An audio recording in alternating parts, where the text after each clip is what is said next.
Oh, is it going? It's going. Harley! Hello! And Josh show. It's the Harlry-Day and Josh show. It works. It works. Well, it's not today, though, is it? It's not, no, because the radio station was shut. Straight up, fact check. We've started the podcast and we've already lied to someone. We'd lie to everyone, including ourselves. So that's the end of Harley and Josh show. Sorry, guys. Yeah. We've been caught out. Fake news. Fake news. How you doing, Harley? All right, man. Yeah, no, we're not on the radio. We're not in IO radio. No, we are here at Area 51. Yeah. I don't know if anyone saw by the picture in the location video. Classified. Yes. I did send someone the address to this place because I got rehearsal here on Friday, and I sent Laura from the Mementos, and I just found my location. Right. On my phone and sent her that. Right. And it just said unnamed road. I was like, that's ominous. Zing. So she's like, am I going to get killed? I'm like, not by me. Just abducted. Yeah.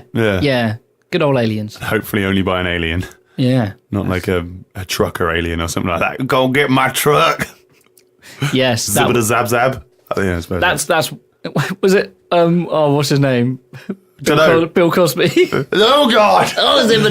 He probably was an alien in the end. That's what they'll find out in the trials. Anyway, so what you been doing, Harley? So I've had a very good week. And most of it's with you. So should we talk about that together? It was fun. It was very fun. We went to a very nice studio. To, Studio Land. Studio Land, yes. Should we talk about that with you? Because that's your thing. Well, I can talk about, the way that I went about booking it, etc., etc., etc. But I would like to know your experience as a bass player recording live to tape. Okay then. Yeah, let's do that. Let's have two different sides of from me as a bass player's point of view. It was great. So we went to Sugar Ray Studios in Wickford, in Essex. That's good. Wick good. That's Wick good. It was great because I didn't have to drive all the way there or all back because you drove us all there. Thank you for that. That's right, boy. I appreciate that. Professionalism. Yeah. And it was a really interesting setup. So anyone who knows, so here we are at Area 51. Pluggy hippos, get your bingos out. Yep. I mean bingo cards. That wasn't me being really Bill Cosby. Get your bingos out. I don't even know what that is. I love that how everyone can hear you jangling as you're saying that. Well, Bazingo jangly alien. It's like Morris dancers. You don't have to be able to see them to know that they're dancing. We're already off topic. Yes, anyway. So, yeah, everyone knows, not everyone knows, most people will know if you're musically minded that you go to a studio and you do what's known as multi-track recording. Mm-hmm. So you'll have various instruments on various different channels. Now, on the drums, you can have from 4 to 16 channels just on the drum kit. And then you got a mic up or DI, the bass, then the guitar and the vocals and all of this. And then you can just edit things later. Quick aside, do you prefer to mic or DI a bass? I prefer to do both. Ooh, right. Depends on what you're working with. Yeah. Yeah. It depends on the amp. I'm recording this weekend and I'm just going to DI the bass because it's easier. We're going to have each member of Chart Attack in a different room. And we're going to do it all live and have full separation, because we can do that. Now, you don't get that luxury when you're in the 50s, which is where we went. So I had a ribbon mic on the bass amp, and just that was it. That was all I had, and that is all. It was called a birdcage, wasn't it? Yes. Wonderful looking thing, and that's beautiful the mic. same kind of mic that you can see in a lot of pictures in the studio that Johnny Cash used to record his vocals on. Yes. Because he had such a deep baritone, it actually really captured it. So, now, this mic had a ribbon element and a dynamic element. It was the first mic to do that, and not many other. I think it might be the only mic to have done that. I don't think anyone else. Do you remember what it was called? I don't. I'm going to find out what it was called. Carrying on. You do whilst you're doing that. Yeah, so I had just one channel, and drums was only 2 channels, 2 microphones. Everything fed into one mono channel, right? Which means you've got to have a lot more space in your sound to fit for everyone else. Because if I've got a very honky bass, well, it's fine in the middle because the guitars are either side, whereas everything's down the middle. So you've got to stop laughing. No. I'm laughing at something different. It's called an Altec 639A birdcage dual element multi-pattern microphone. Just rolls off the tongue. And look just how expensive it is, Harley. I was expecting it to be more than that. Wow. Honestly. I ain't saying that online, but man. Yeah, that's... I'm glad I didn't touch it. Oh, yes. No, these might, especially like they had Then the you're into their RCA. sex tape. Sorry. Especially the RCAs that are on your vocals. I mean, you don't want to have a look at how much they are because you can Lord. add numbers to that. I mean, that's generally how maths works. Yeah, good. Or subtract. Okay. Yes, sorry, you were saying. So you had, so it was a dual element, so it was a dynamic and a ribbon. He only had the ribbon part active. Okay. I don't think the dynamics... This is Dean Amos from Sugar Ray, so he's producing the whole thing. Who was very knowledgeable of his equipment and of his studio. Yeah. He knew exactly... He came in, he said, can you turn your bass amp this way a little bit so we can have it in the dead spot of the mic? Ribbon mics, they run a figure of 8, so that means they have a silent spot where they don't pick up sound either side, but pick up in front and behind. So everything was all kind of at right angles from each other, so we could have a full sort of sound of separation. And it worked so well. He kind of got everything roughly in place and very rarely had to move stuff once he got things in position. So he obviously knows that room well enough to get things in the right first time. And it was a great sounding room, wasn't it? It was a great sounding room. He had this weird kind of pegboard, which he went, I don't know if you were in the room at the time, but he went into detail about how he got it all shipped over, didn't he? He got it all acquired it from the States and got a specific one because the same company makes 2 different types and the one type isn't quite absorbent enough. Right. And it was really interesting and very nerdy. So it was completely my I thing. nerds out about gear. We haven't even scratched the surface, mate. So I was really happy. I really loved working with it. Like I say, you're doing everything live. So if I messed up, we start again. And that was a little bit daunting to start with. You know, again, when you're working with multi-tracks, if I mess up, it's fine. See the song till the end, I'll go and dub my bit in. We didn't have that luxury. It's a case of you get it right and you get it wrong. And by the end of it, there were points where we were going, well, I messed up, but it doesn't detract from the song. Or, you know, if there was a note missed or anything like that, if there was enough instruments that picked up the missed note, that the dud notes get lost. And you can, you know, it is a lot more forgiving than what I thought it would be. Yeah, I think is the sort of you do sort of have certain things lost, which you wouldn't have in a modern recording, which is so honest and just so bare. Sometimes, you know, especially when you're DIing a bass, there's only like sort of one preamp in the way of just, you know, getting it suddenly converted or whatever. So yeah, you can hear every single thing you mess up on. Whereas, you know, when we were recording all live, going through all this beautiful circuitry that kind of affects and FX the sound as well. I have to say, I was surprised at how clean the sound was. Bearing in mind how vintage everything was, he got a very nice, clean and clear sound. You know, it sounded very... What's the best way to put it? You see so many people using old school gear, but then what he's got is old school high quality gear. Back in the day, there was good stuff and bad stuff then, and he's only using the good stuff from that day. He's not cheaped out on the stuff that is from that era, but was the sort of consumer level or the enthusiast level. It's all pro level stuff. And, you know, a lot of the EQs and a lot of the compressors that he was using, you'll still see in modern studios today. Right, yeah, the same kind of wiring. You know, when you've got a Teletronics 2A in a studio that's based on 50 stuff and you go to, I don't know, Air Studios or, you know, one of the big studios in London that do big, high-quality modern sounds, and it's that same system's being used there. It's like, okay, well, there's good quality stuff because it stood the test of time. I hadn't heard of Altec before going to this studio, and there's so much Altec stuff, and it just shows they must have been quite a behemoth in the time, just, you know, creating such wonderful stuff, you know, back when, you know, a lot of stuff was, you know, the patents were held by, you know, singular people like Les Paul, you know, just one person that just fills around their shed and just goes, I reckon this will work. Go, okay, right, let's kind of mass produce that as much as we can, but with, you know, crazy heavy duty materials, which we don't have so much nowadays. I was thinking about nowadays, but, you know, I look at some of the gear that I've got for the band, and you pay, you know, a lot for good quality stuff, but there is kind of more of a middle class worth of gear now, I Yeah. find, because there'll be sort of like good circuitry inside, but made with sort of really crumbly plastic outer shells sort of Yeah. thing. So you can sort of save a bit of money on that.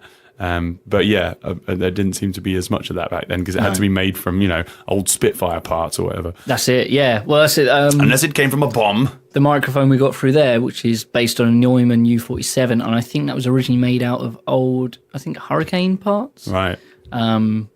Yeah, all sort of Russian valves and stuff like that. Oh, I thought you meant just actual parts of a hurricane. Yeah. No, if you look inside, Grab the wind, it's put it in a microphone. Just wind. It's just like, Oh my God. It's a bit noisy though, isn't yeah. So that was great. it? It was wonderful, wasn't it? It was really cool working also with the wonderful Tom McCarthy Oh, and Rich Webb. it's Tom Guitarthy. It's Tom Guitarthy. Yeah. We need a jingle just for when he gets He mentioned. even brought his new Guitarthy He with brought his him. new, and his new empathy. As named by the Harley and Josh show. You heard it all here first. Yeah. I like the fact he even referred to it as his new Guitarthy on his Facebook page the other day, which was kind of cool. Unprompted. No, it was cool. It's catching on. We are spreading the word, Spreading like a virus. or We're going viral. we're going viral, people. Physically. Yeah, not in the good way. Nope. So what about gigs, boy? What you been up to? So I had a 3-gig weekend, which is a lot for me recently. I haven't been too crazy on the gigs of late, and I realised this. I know you said you had a 5-gig weekend, and I haven't done one of them for a long time, and it makes me go, I'm not working hard enough. But 3 gigs is pretty mental, man. And they were all decent gigs, So we had Friday with Chart Attack. We played at the Golf Hotel. Now that was a weird one. I don't know if you played at the Golf Hotel Yes, before. many times, yeah. I don't know if you had the same experience as us, but it's the second time with the same experience that it's quite quiet. Right. Wasn't a lot of people up dancing in front of us. We thought it's a bit of a quiet night, However, when we finished, there were people every 5 minutes on the way out going, we really enjoyed your set. We sat and listened. It was great. Because they were sitting down, they could listen to it from far away and not be blasted with Elliot's voice at full volume. And was sitting down enjoying the music to listen to rather than getting up and dancing. And that It's kind of a gastropub. Is it, Yes. is it it's a restaurant-y. It's Green King, isn't it? Yes, it is. Yeah. Yeah. So that was fine for that, and they really enjoyed what we were doing, just not in the same way that you might at It's a not more quite as noticeable. yeah. So we weren't getting that instant recognition, but it was a good gig nonetheless. We also had Mr. Christian Barker taking great. photos for us as well, and he got some awesome shots, which will be up on the. I did see one Chart as Attack from the page. side of the stage, and it caught you, Elliot, and Oscar. Yeah. I didn't realise how big Elliot's beard's got. Oh yeah, he's a beardy man. He's a bear, isn't he? He is indeed. Yeah, but it doesn't affect his singing, which is good to know. It's all muffled. Yeah. I'm gonna beard you up. But yeah, that was a good gig. The next day we played at Grand Central Great, yeah. in Ipswich. That was a good gig. A bit more of a crowd there, a bit more Yeah. dancing along. And On a bank holiday weekend, definitely. I thought the sound was going to be a challenge in there, but actually we got a really good sound. Yeah, there are a lot, there are a lot of sort of, straight edge walls, but there's glass. not a lot, in glass, but there aren't a lot that are immediately and, there's not like glass that's in front of each other to create some standing waves. It'll be glass reflecting onto wood. Yeah. Or, there's lots of different materials all around the building, as well as tiles as well, which is quite difficult. The other thing is you've kind of got a maisonette kind of Yeah. like upstairsy bit, which really helped when balcony. Toby hit the snare. You get the reflection coming through there, but it was be lower than the snare, so you get the crack and then a low rumble from the snare, and it sounded great. We were thinking we were gonna have to dampen the snare to get everything to a decent volume. We got it all right, and it was good in the end. And it was a good gig. I Nice, rather I like that. enjoyed that. Yeah. What was number 3? Number 3 on Harley's was top 3 gigs of his top these are 3 the best weekend. 3 gigs of this week. Last week. Yes. Clickbait titles. We had it was a Mementos gig. It was a Mementos Oh, was it occasion. Memento?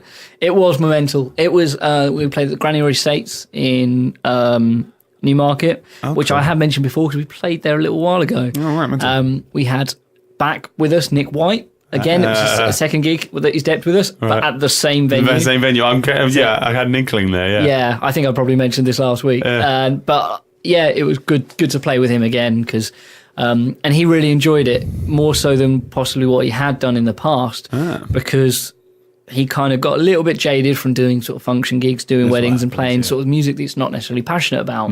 But when he's doing it twice a year, he's a bit more into it, and he really got to enjoy it. And he loves playing December '63. Just because he loves the chord progressions, and he got well into it. He was like dancing around like Stevie Wonder. It's like, yeah, cool. So yeah, and that was BG Wonder. Sorry. Yeah. Anyway, and that was my weekend. 3 gig top 3. I will cut the. Do you want me to cut the jingle Just from last week? Just cut me out, man. Yeah. Just cut me out. Okay, and then I'll play the proper jingle now. That concludes our news section. Did Harley do stuff? Yes, Harley did. Let's find out. Did he did? With that noise at the end. You're digging holes. Good. Then my internet sex tape. Hey. Cool.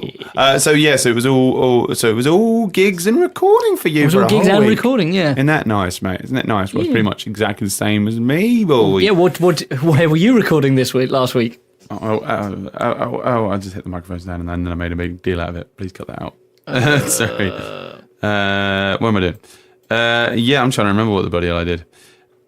Hold on, give me a sec. Okay, well, we can cut this bit out. Yeah. I really like being not necessarily on the radio live, because we can just this will be just the most slick podcast ever. Yes. Well, okay. So, I had a great time on Monday because we had our show.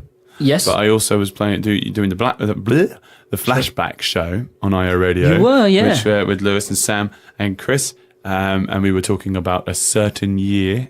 And different news stories and musical news stories. I was talking about MTV on it, which was quite fun. I think that's already out on the IO Radio Mixcloud, if you want to check that out.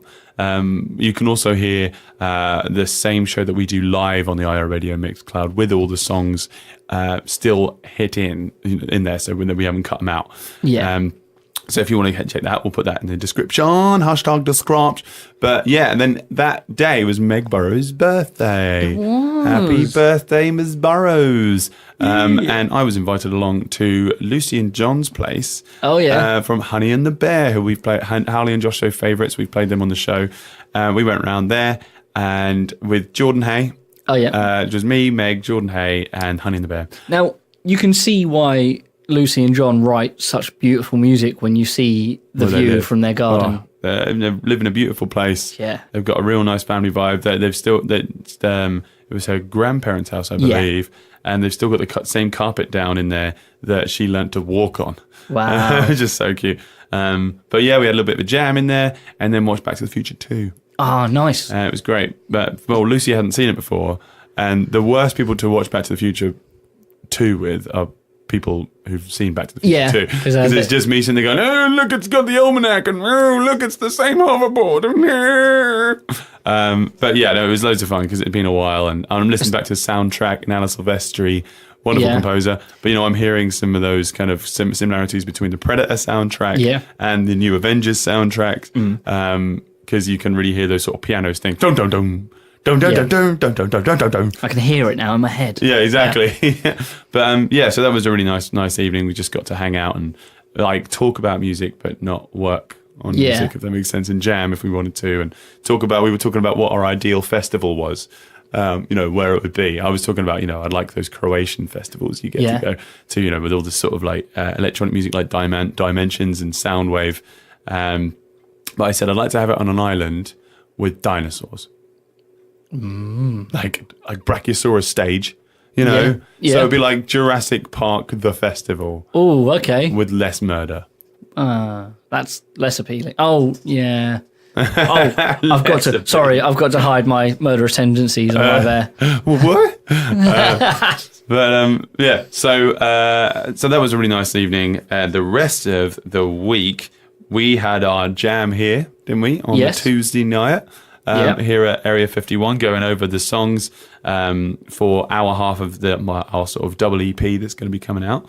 And yeah, we went through it, added some new things in, and that night I wrote lyrics for the songs we were singing the next day. Didn't completely finish them because I'm currently in the middle of moving house. So whilst also planning for this EP, I've been moving house, so I've been living out of boxes for the past 2 weeks. You've planned this well, haven't you? Oh, I really have. Cynicism. So I was living out of boxes and just writing, sitting on boxes of my clothes, just writing lyrics the night before. How very romantic. And even then, didn't quite finish the songs, especially for Tied Down, which is one of the tracks that will be coming out. I was still writing lyrics for that as we were about to go into our first take, and I just wrote the second verse just there and then, and just like, right, okay, we've just got to do it. Same with what else? There was another couple of the songs that I kind of wrote on the fly, but you kind of just got to. What song was it? I'm getting over insert me being knowledgeable here. I'm just going to insert the countdown theme tune. It was nope. Still lost it. I'm so sorry. Well, no, on the the EP that I was doing with the Coco, I wrote an entire song the day before as well, worth of lyrics. Wow. So the thing, because I work heavily on arrangement and riff and melody before I write any lyrics. That's something I found interesting, that your songs are arranged as if the lyrics are there, and then you was like, oh, this hasn't got words yet. I'm like, how could it not? It sounds like it's a finished. Like for me, I would have to write the bare bones and then fit the song around the lyrics. But your brain works in a different way, and I think that's I think that's where you get such different writers and different inspirations for different musicians, is that you've got. I don't quite know where it came from. Approaches. I think it's just the fact of I'm constantly writing lyrics. Like I've said before, that as soon as I get a cool idea, a cool little lyric idea or a little story or just a little quote, I'll pop it down on my phone, so that when it comes to those moments where I'm like, oh, I need a lyric idea here, it's just bam, it's there. Oh, that's got enough syllables, that's got the right rhyme, just pop it straight in there. Also if it has to fit with the narrative, obviously. But most of the time I write my narrative through my arrangement and my structures and any key changes, etc. So I kind of I get an idea of what mood the song has to be, and then I will write to that mood, sort of thing. But yeah, anyway, so it was wonderful just turning up and being able to, because we'd been there the week before, but I'd been there the week before with the Coco, so us turning up, Dean had already kind of set the room up how we'd had it before, so it was nice and easy and nice and relaxing for me to be like, right, back here again, nice and easy does it. So we had Tom, you, Rich, and I, and also the first night we had a special guest, didn't we? We did indeed. We had Joshua Carr from Hot Tramp. It was like being in the presence of a true rock star. I know, right? It was great because it was because one song I wrote, Demons, I wrote part of the verse with him in mind. I wrote it and I was like, I want it to be in this register, but I can't sing there, but I know someone that can. Yeah. I can sing there, but it just wouldn't be as be you. Gritty as Josh would be. I mean, not me in the third person. He became Hat Josh, didn't he? During the record? He had a hat on. Tramp. I didn't have a hat. Hat Tramp. We had Demons, he's singing along with me, and you guys are doing gang vocals on that. Yep. There's a couple gang vocal songs on that album, and there's Tied Down as well, where you can really hear you guys shining through, which is loads of fun, actually. I really liked having that in there. But because Josh wasn't tied down with a specific spot in the recording studio, he didn't have an instrument on the whole time. He was sort of moving around the different mics to sort of get his voice within different parts of and different frequencies. He got quite creative of how to get close to a mic as well. There were points where he's sort of like lying down or sitting on the piano stool, leaning forward, so he could hit the back of the ribbon on Tom's guitar. And he would sort of get behind the pop shield so he could whisper really close. Oh yeah, that was really cool. That sounded great as well. I like that. Yeah, we're not so different, you and I. That riff was. You so heard cool. it here first. That's how the song goes. Don't just rip it off this. You got it for free. Don't need to listen to the song now. LimeWire. Yeah. Can we Throwback Tuesday. TBT. maybe? Shall I release it on LimeWire? I think you should release the album on LimeWire, but then actually have a cappella versions of you just going.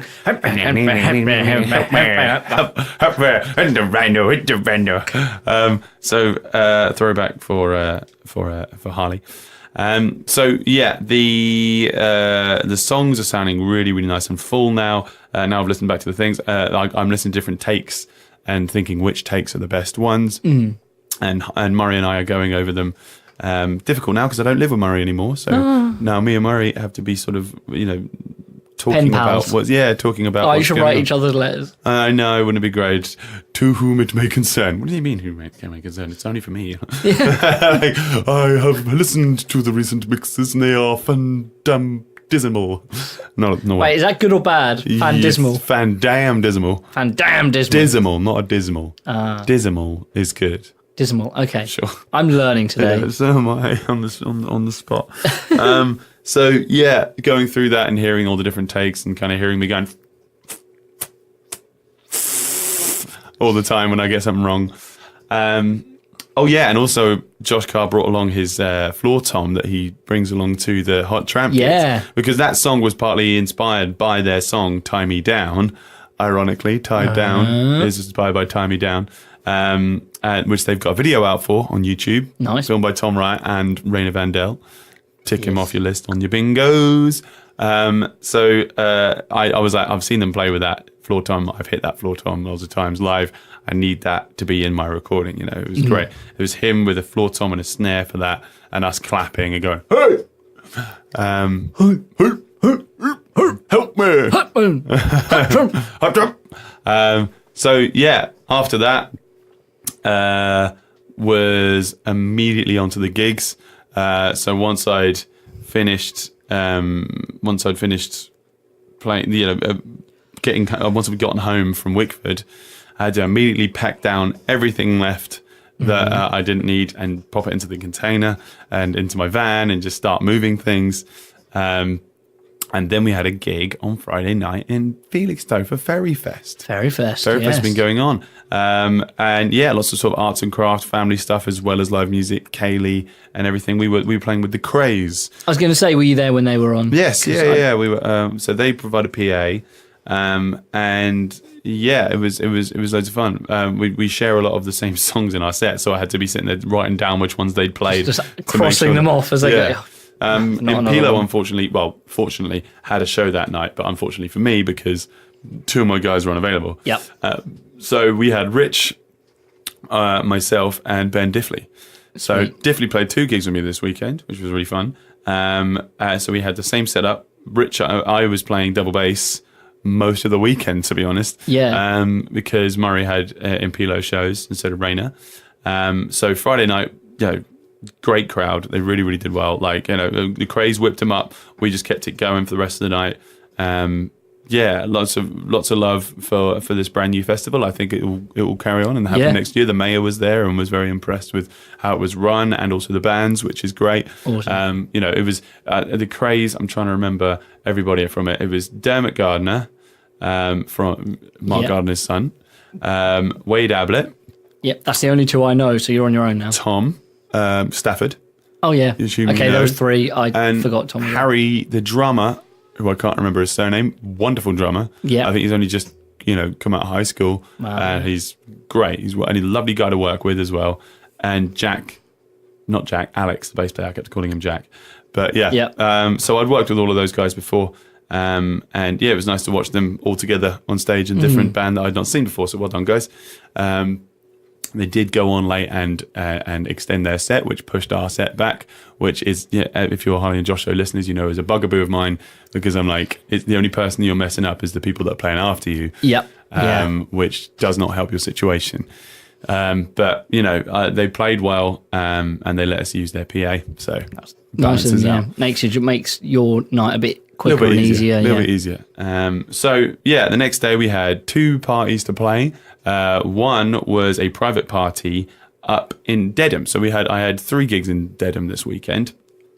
It was this place called the Pump House, and I think they'd done a genius idea. They'd rented out an Airbnb and then had a party there. That's and it was the Pump House. It was in the middle of nowhere.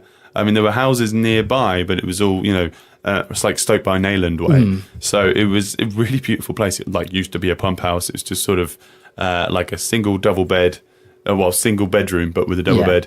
And it was an 80th birthday party. No, 75. And wonderful party. Proper bohemian, everything all slapped together. Yeah. They'd seen us at the Orwell Bluegrass Festival, which I talked about on the show, but that's, that we played last minute because a band pulled out. And they said, yeah, we'll have you. So that was a nice little thing. We'd seen the organizer of the Orwell Bluegrass Festival the night before, Chris, which was a random coincidence. And also at Ferry Fest, people who had seen us at the Orwell Bluegrass Festival came up to us and said, we've seen you twice now, we're going to book you for something else. Nice. So I was like, thank you, Orwell Bluegrass Festival, you're wonderful.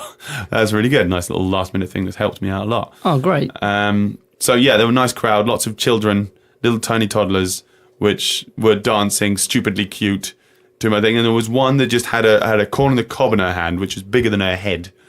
And she's just running around looking like a drunk, just like, and just bite this corn on the cob and then just lay flat on her stomach, turn her over and just go, no. It's just that's how I feel right now. That's what I want to do.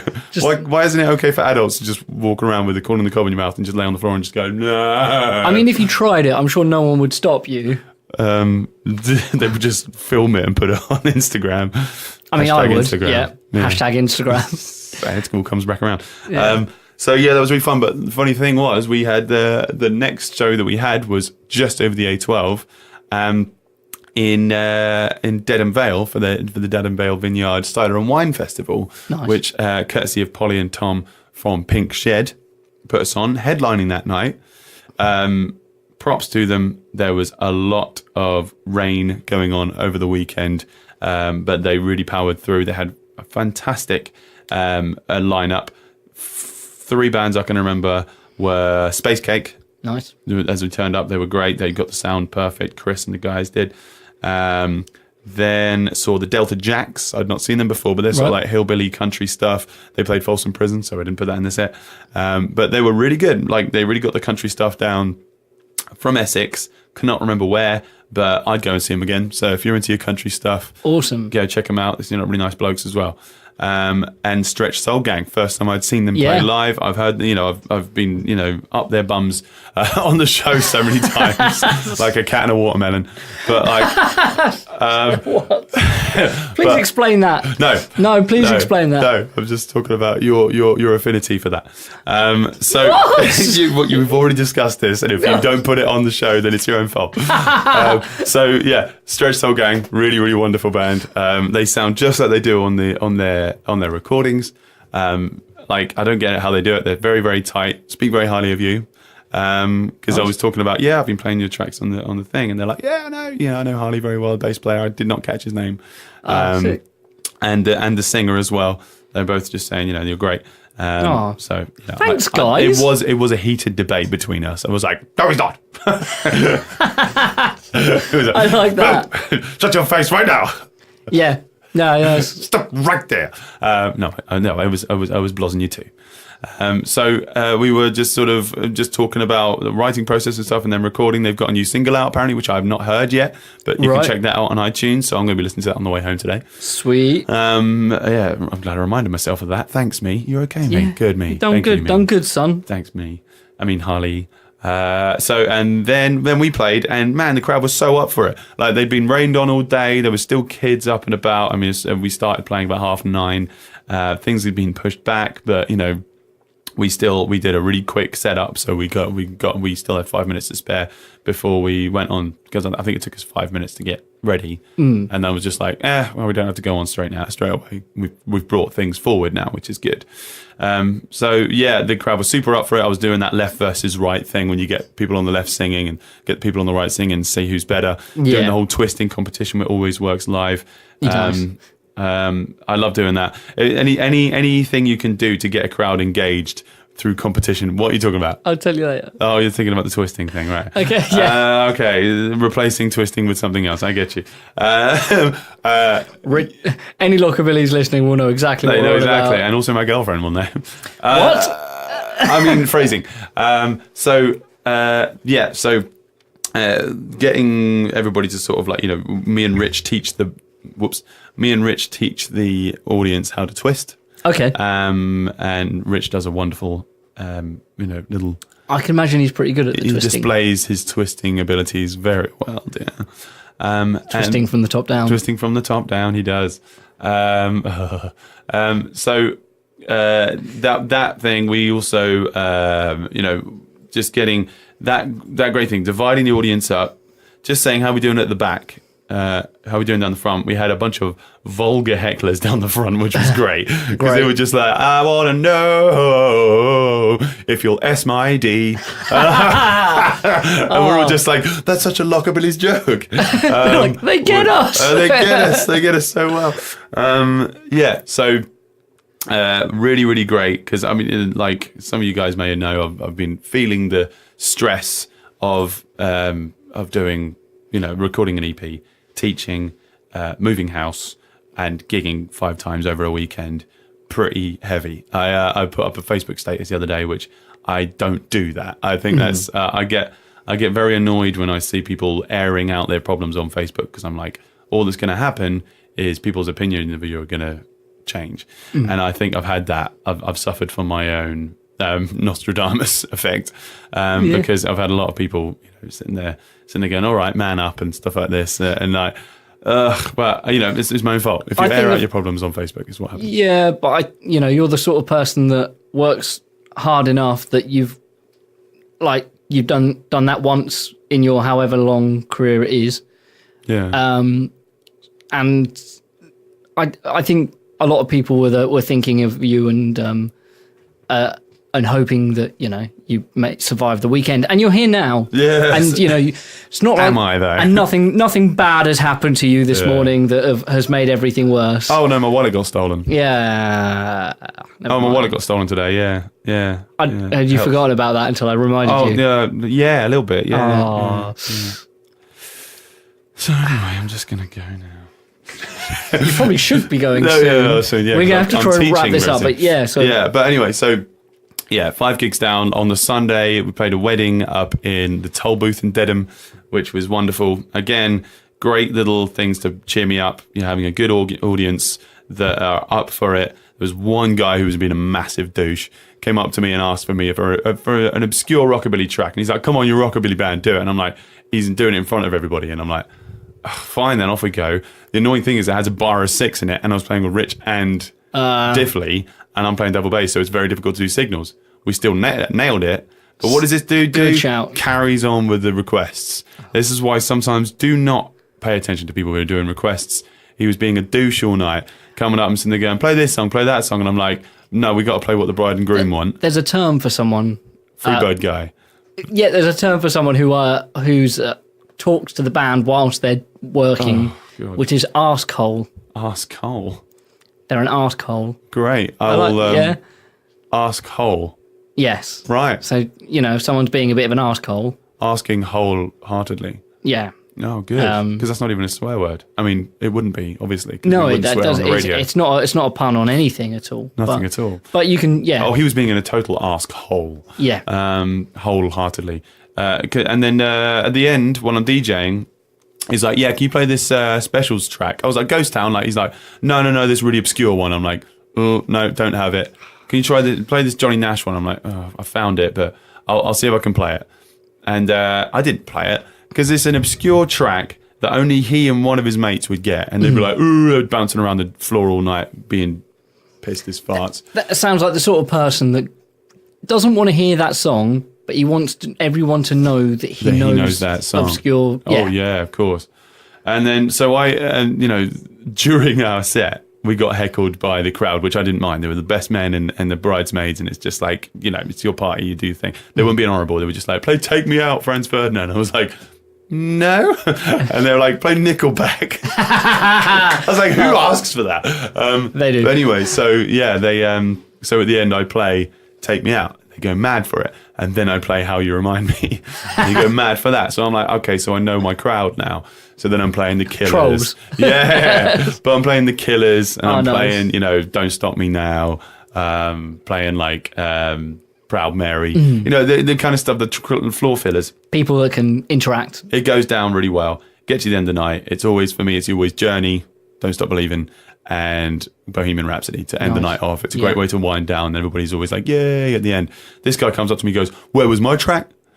I said, oh, sorry, man, I had to take their requests over other people's. He's like, no, you're very unprofessional. You should have played my track. I said, I'm sorry, but you're not my client. Yeah. The bride and the groom take precedence. They were on the floor all night. If I'd have played your obscure ska track, probably would have cleared the floor and it would have just been you dancing, and then I might not have won my audience back again. He was like, no, I'm not going to be coming and watch you again. I'll be leaving you a bad review. I'm like, have a nice life. That sounds like an enjoyable time for you. Oh, God. And like right at the end of all of this, depression stuff, I was like, get on with it. Load gear back in, drive back home and just deal with it, because a lot of the time, you do get the applause at the end of the nights, but sometimes you do have to just pat yourself on the back. Yeah. When you have a long old weekend. And, I know you're like, 3 gigs isn't 5 gigs, but, it's a long old slog, and I appreciate where you come from. So well done getting through it, my friend. Well, it's part of the the thing. job. You've got to work hard or they'll call you lazy. Exactly that. It's my buzzword. But yeah, what you got going on this weekend, Harley? Well, this weekend I'm going to try and be nice and quick. So I've got private wedding this. Wait, I'm looking at the wrong dates. Hey, this Saturday I got private wedding with the Mementos. We've got Toby Houghton of Chart Attack. He's going to be joining with the Mementos this weekend, which is going to be nice and busy because we've also got recording with Chart Attack during the day on the Saturday. So we're going to be in Area 51 trying some new demos, which I'm rather looking forward to. But yeah, that'll be kind of cool. And we might have had a last minute gig coming. This is how last minute sometimes it is. Might have a gig on Sunday at... Oh, I forget because it was only on the phone literally an hour ago. Yeah. So that's still in the process of happening. But if you are on Facebook, find Chart Attack and keep an eye out for when we might be gigging. If you find yourself with a Sunday afternoon free, great stuff. Yeah. Keep your eyes peeled on the old on the old page, guys. So I have got quite a busy one. Before I go onto my gigs, I want to do a quick couple shout outs. First to Rich Webb for being with me the whole weekend. MVP. He played on every MVP, exactly, most valuable player. He played on every single instrument he plays with me over the weekend. Didn't complain, busted it out, knew I was having a bad time, worked hard. Thank you so much, man. You played a great couple sets. Nice. Also to James Garden from West End Music. Pat tested all my gear today. Oh, nice one. What a legend. Last minute, because I've got a wedding tomorrow in Bressingham Hall and High Barn and Diss, which is a Wednesday wedding. That's nice. A wedding. It's a weird. Wednesding. A Wednesding. Yeah. Sounds like a bad type font. No, Wednesding bats. Yeah. Wednesdings. But yeah, so that's going to be fun. This weekend, I am also at the Cake and Catwalk with the Lockerbillies duo on the 31st of August. Keep your eyes peeled on the Cake and Catwalk page as to where we'll be. I've not played there before, so that's going to be lots of fun. They're having lots of new music coming up there soon, so keep your eyes peeled. Also, we're playing a private party up in Colchester on the 1st, and big deal, we're playing a full band at 12 o'clock this Sunday, 2nd of September, at Alexandra Park in Ipswich. Wow, so nice. We don't play in Ipswich that much at the moment, so if you are from Ipswich and you would like to see us, it's going to be your only chance for a little while. which is going to be at the Multicultural Festival they've got going on. So not only is it going to be us to start it off, they're going to have so many different types of music playing all day. So Indian Mela stuff, samba bands, this kind of stuff. Lots of street food, multicultural food. Sweet. It's just going to be a big celebration of our multicultural society in Ipswich. So if you're that's really great. down for just supporting that, it's all charitable festival that just goes into supporting local projects, etc. So bring yourself down to that. We're going to be playing from 12. That looks about it for the moment. The rest of it is just going to be unboxing things. Yeah. Nice one. I don't want to unbox things anymore. I couldn't see if there were any bands doing any things on this weekend. I have not checked because again, I'm juggling. You are juggling enough, I'm juggling, but yeah, good luck to everybody that's gigging locally. I was talking to actually the bass player from Bribe for the Ferryman, who we've been promoting on this show. He's doing Murray's plastering up in his room. Oh, really? So I gave him a little double bass lesson. Sweet. While we were there, and he was showing me his chops. And man, he's a good bass player. Nice. Chris May, his name is, and Right. guess what his dad's called? James. Brian. Really? Brian May. Wow. No, not James Bay. Oh. Whose dog is called Patch Bay. Patch Bay. Yes, the studio dog. On that note, I think that is this one. No, this one. This one. That's God damn. On that note, I'm scared. I'm leaving. Cool. Well, thank you for coming to the studio and cheers, boys. squeezing in a quick sesh. Oh, I'm squeezing it in. And Check you us better out. run on to your lesson Yes, now. mate, I'm teaching now. Thank you to Alicia. Thank you to Taylor as well. Check us out, ladies and gentlemen. We're on Podbean, we're on iTunes, we're on YouTube, we're on Facebook. We both post on Instagram and Twitter at HARLRY-C, at Lockerbillies. Mate, you are on it today. I'm on you. I had to stop and think about my own, and you already know mine I and know your you. own. Oh, yes, I tag you and hashtag you every day. Hashtag Instagram. On Twitter, yeah. Which is the most pointless hashtag. Just anybody who wants to just hashtag Instagram everything. Just so you know where you are. It's basically that. It's just like, But yeah, so you are here. we've got some very special things coming up soon on the Harley and Josh show. We have, yeah. We're going to try a new format that I think you guys will really love. I'm thinking this might be a little on the side YouTube only. Ooh. That's what my plan is. We're going to come into the studio and do, I think I'm aiming for 6 episodes of something a bit special with special Nice. guests as well. So if you want that, subscribe to our YouTube channel. For everything else, I'm Josh. And I'm Harley. No, you're not. Love you. It's the Harley and Josh Show. Right, yeah, I literally do need to go.